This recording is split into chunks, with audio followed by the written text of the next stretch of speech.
Crocodiles World. My name's Callum and I'll be doing your Nile feed this afternoon. Now, I'll tell you a little bit about health and safety just to quickly knock out the way. I'm not picking on anyone in particular, but if you do have any youngsters with you, any small children, you do happen to find yourself in the wooden parts of the enclosure, of course you're welcome to hold your children in your arms and sort of cuddle them, that's fine, but please resist the urge to put them on your shoulders, and regardless of how naughty they might be, do not dangle them over the edge, it's just a bad move. Alright, if I see anything I don't like, I'll stop the talk, give you a bit of an awkward look, but I'm sure we can come to an agreement.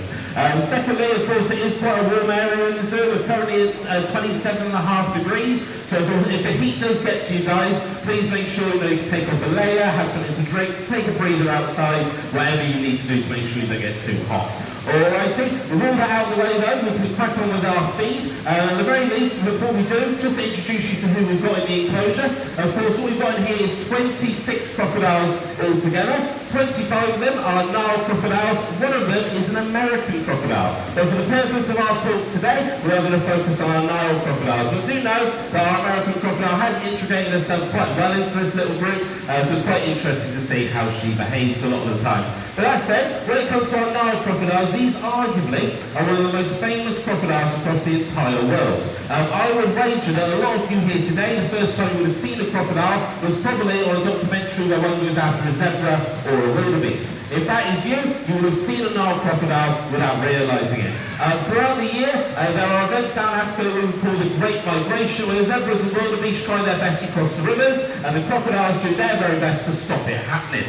Now, of course, I'm not strong enough to bring up a zebra or a wildebeest for me this afternoon. What I've got instead are a few bits of chicken that these crocodiles really do like.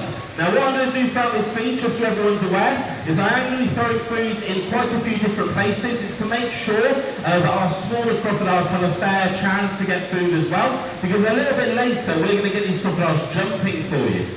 But to start off with, just to get these guys warmed up, we'll chuck some food in. And what I want you to do, guys, is even if the crocs aren't being fed on your side, do watch what the crocodiles do as the food goes in. So pick a nice target. We're aiming for a slightly smaller belly, if we can. We'll go for, let's go for you. So over here, lovely, nice little splash. Then we take a look over here. Now notice for you guys here, your crocodiles are starting to leave you. Don't take it personally though, nothing against you. We'll see if we can bring them back. And of course there's a good chance to be able to bring them back over to this side of the enclosures. Quite simply, throw the food down, hopefully get a nice splash. There we go, and then we come back over here and notice some of the crocodiles moving. Now of course, if I was to ask you guys, why are the crocodiles moving like this? I'm sure a lot of you would look at me and go, don't be silly Callum, they're following where the food's going. But it's the reasons they're following the food that might surprise you, because these crocodiles, it's more than just a case that they're listening for the splash, they're looking for the splash, they're actually also feeling for the splash. And I know that might sound a little bit odd, but bear with me, because what they have across their faces is something you can actually see on them, these little tiny dots across their snouts. Now these dots are all referred to as ISOs. And what an ISO is, it's a pressure sensor, guys. So when anything touches the water, these crocodiles can gain information from that splash and make a decision on whether or not that food is worth going for. So of course these smaller pieces of food, some of these crocodiles might feel the splash and go, do you know what, not quite big enough, not going to use the energy. Whereas some of the other guys might be a little bit more peckish, are going, right, I'm going to head over there to see what is available. Of course in the wild, what the crocodiles will do is they will wait for vibrations, especially across the water, the edge of the water. So where animals are going to take a drink. So again, thinking of stuff like zebras and wildebeest, when those guys go for a drink, they are leaving themselves extremely vulnerable. Because not only are they putting themselves right in crocodile territory, but by just touching the water, they are alerting the crocodile to their presence. And as a result, the crocodiles can then hone in on those targets and hopefully be able to get away, with a large meal. And I say large meal, I'm sure for a lot of us here, we might have had the opportunity to see stuff like zebras and wildebeest. You might be looking at our crocodiles here and going, these guys look a bit small. How on earth are they going to take down such a large animal? It's a very good question to ask. And our group actually goes to show how this can possibly happen. Because we have got a large group of females. When it comes to Nile crocodiles, they're quite a gregarious species. What that means is as long as there's enough food and enough space for them to live, they're more than happy to live side by side. and at their slightly smaller stature, the females will actually like to work together to take down large meals. Now I say slightly smaller stature because when it comes to crocodiles, the girls are always smaller than their male counterparts. Sometimes by only a little bit, sometimes by quite a lot. And I'm going to give you an example in a moment after I've chucked in the last little bit of food here. To give you an idea of just how big we're talking. Let's go back over here. Lovely. One more over here. On your wrist. Lovely.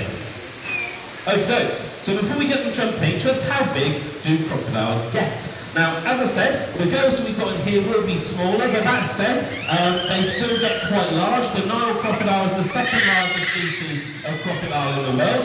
And what we need to do to show you this is you have to bear in mind that these females can get to about 3 meters long. Meaning that we have to go from this door here to the pillar in front of me. That's about 3 meters. So fitting a crocodile in this space here. That is massive. However, the males of the species would actually be longer than this entire podium. This podium is about 4 meters long, but some of the male Nile crocodiles we know to get to 5 meters. So if I whack a meter on the end of here, going from the guys to the door over here to the end of our tongs, that is gargantuan. But for those listening, I said they're the second largest species in the world. So the Nile crocodile is native to Africa, of course, but if you were to find yourself over in Australia, you may come face to face with the longest species of crocodile in the world, the saltwater crocodile, getting to a staggering 6 meters long. Some of the largest individuals out there. It's certainly nothing you want to be swimming with, but it is nonetheless extremely impressive. Now what I'm going to do with these, as well as show you the size of those crocodiles, we're going to show you how agile they are. Now it does go without saying that what I'm going to be doing here is going to be a little bit different to what they've been doing out in the wild, because as I mentioned, these crocodiles are water surface predators. They will wait by the edge of the water to grab food, so almost a diagonal jump, so to speak, to pull the food in. Now it would be ridiculous for me to go on the land and feed them from the land, as I'm sure we can all agree. So what we're going to do instead is get them to jump vertically. But as we're going to see, the crocodiles are more than able to push their body out of the water vertically. Because what you have to imagine is these chicken wings that I'm going to offer them, don't imagine them as chicken wings. Although it might seem a little bit mean, imagine this is a small bird, a bat, maybe even a monkey that's swinging too low in the branches. Come on, girls. Well, we'll hopefully see. Go on, let me. Nope. Don't let me down, guys. There we go. Lovely. Now, I'm not going to try and tease them too much, but I do want them to exercise as much as we can, so we're going to try and make the food last as long as we can. But as we saw there, they're very able to position themselves and then use that immensely powerful tail to jet themselves out of the water. Probably some of our largest individuals in here can actually get up to their tail length out of the water, which is about 1.5 meters or so. But we have Cuban crocodiles here at the zoo. Missile torpedo is their name. They live over to my right. Those guys can get to a staggering 3 meters long. But they have been known to jump so high and at such an angle that they get their entire body length out of the water. So yes, 3 meters worth of crocodile ejecting out of the water. Terrifying, but as it comes to crocodiles, they are as terrifying as they are impressive. Come on, ladies. Thank you. So these noises we hear when they clap their jaws together, we do refer to it as a jaw pop, and it does go to stress how much power is behind those jaws. But to give you some numbers to think about, there we go, that was nice and polite. To give you an idea of sort of the bite force, it's going to sound a little bit odd what I'm going to imagine you guys to do, but imagine if for the people you're here with today, if you were to turn to them and bite them as hard as you could on the arm. Sounds a bit mean, but imagine you did. You would probably generate for the adults about 200 pounds worth of pressure, certainly enough to leave a bruise, definitely enough to cause an argument. But if these crocodiles, if I was in the position that I was in the enclosure with them, if I fell in, even just one of these crocodiles getting a hold of my arm could be in the region of about 2,000 pounds worth of pressure. So 10 times more than what we can generate. And as a further comparison, please appreciate that lions will generate about 400 pounds worth of pressure. So it's about 5 times the amount of a lion. Ooh, that was a quick one. But that's for the smaller females, so 2,000 pounds for the smaller goats. So how much power do the larger males have, those 5-metre-long beasties we mentioned earlier? They actually hold the record for the strongest bite force in the animal kingdom, pound for pound, when it comes to the larger fauna of the world. They have been known to get to 5,500 pounds worth of pressure. Roughly speaking, about the weight of a small car, collapsing on an arm in a fraction of a second. But of course, what they'll do with this power is not just a case of causing injury, it's also there to act as an anchor. Because what these crocodiles want to be able to do is to hold the animal underwater for as long as possible. And crocodiles are specifically adapted to last very long periods of time underwater. They can lower their heart rate down to sometimes just 1 beat per minute.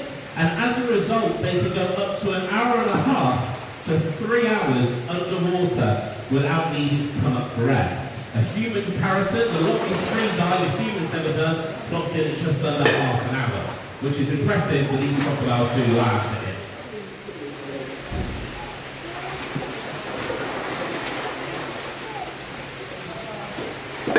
Beautiful. They're hearing those pops more and more. So all of that air coming out of the jaw in one go, they say it's the last place you want to be is within that mouth.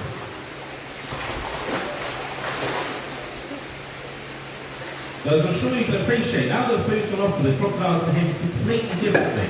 You will see throughout this morning, all of our crocodiles sat under the basking areas, charging themselves up for what they're doing now, trying to get as much energy as possible, because of course these crocodiles are very different to you and I. We are warm-blooded mammals, we can generate our own heat and cool ourselves down if we need to. The crocs will need to use the environments around them. Now we're going to do our last piece of food. I do preferably want to do it on this side just for the sake of these crocodiles, so I'm just going to give everyone a moment. If you want to do our last piece of food now, we'll just keep the track. We've only really poured in about kilos worth of food this afternoon, which doesn't seem like an awful lot. And in the big scheme of things, it's not. But we do feed this particular group of crocodiles every single day. So at the end of the month, each one of them will eat approximately about a chicken and a half worth of food. But even then, that doesn't sound like an awful lot. Crocodiles, as we mentioned, they're a lot different to you and I. They're energy efficient, they don't waste their energy needlessly, and a lot of that is down to the basking behaviours we see, just being a little bit more savvy with how they spend their energy. So much so that if we go back to a point I mentioned earlier, the great migration of the zebras and the wildebeest, some of those crocodiles will be fortunate enough during that time of the year to absolutely gorge themselves on as much zebra, as much wildebeest as they can catch. Some of them will eat about half of their body weight in that time period. They can then potentially go anywhere between 6 months to a whole calendar year without any food, depending on the environmental conditions, which is absolutely incredible, considering that we, and we speak for myself anyway, I struggle to get about breakfast if I have myself a week. So it's just a testament to how amazing these animals are. And as we finish on our last piece of food, it is worth mentioning that what you're seeing in front of you is about 220 million years worth of evolution. Unfortunately though, we are currently putting them through quite a lot of grief. The crocodile species have gone through up to 5 mass extinction events at this point, including the asteroid that took out the dinosaurs. Unfortunately, we're putting them through their sick, through acts of poaching, water pollution and deforestation. And we here at Crocodiles as well are doing our best to try and combat this. We are a charity for crocodilian conservation, and of course you guys coming to the zoo today is a massive help in the right direction. We can then split some of that money over to various conservation trusts around the world. To allow these crocodiles to hopefully have a much safer future than what they have at the moment. So just a massive thank you really from our crocodiles in the South and the zoo. What I'm going to do is I'm going to head to the end of our little platform here to answer any questions you might have. If you don't have any questions, that's absolutely fine. All I do wish is you have a lovely day, and thank you very much.